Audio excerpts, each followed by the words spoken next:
大家好，我是郑州中联收获机有限公司技术部工程师肖飞。站在我右手旁边的是我公司2023年推出的全新款4HGL-6自走轮式花生检测收获机。2023年，我们又在它的基础上进行了多项升级。现在目前看到的这一款是标配的多杆的。首先，让我们看一下它的减磁台的改进之处。过桥爬杆数量减半，大大降低破碎率。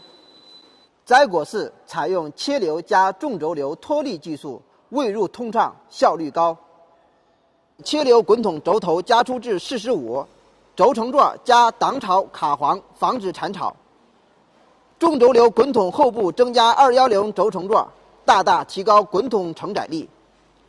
滚筒上盖加厚，采用两段式分体结构，拆装更加方便。切流滚筒皮带轮改抱箍结构，大大增加抗疲劳强度。排草风机叶轮改进，大大增加排风量。下部挡草板增加活板，便于泄风泄压。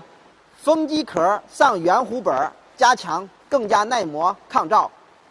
底盘部分，变速箱吊座改为装配结构，便于拆卸塞箱。后桥继续沿用经典式双向转向油缸，转弯更加灵活。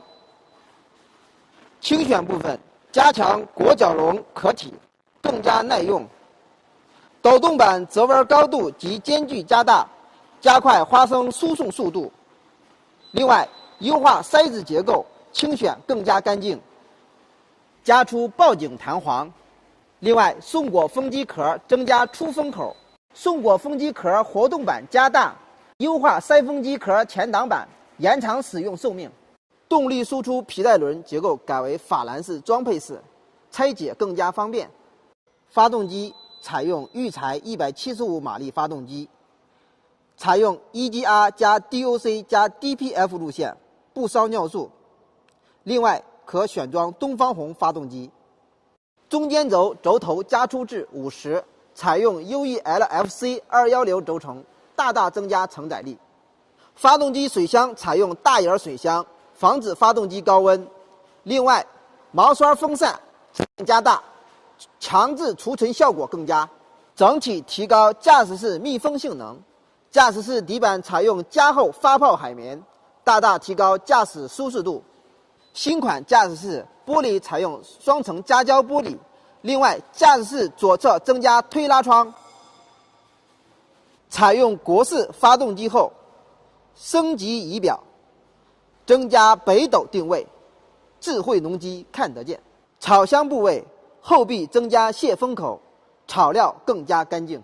液压部分加大液压箱容积，可选装电磁阀一杆操作，驾驶舒适度更高。另外，该机型可选配4驱机型，非常适合东北等坡地作业，爬坡动力强劲，大大提高经济效益。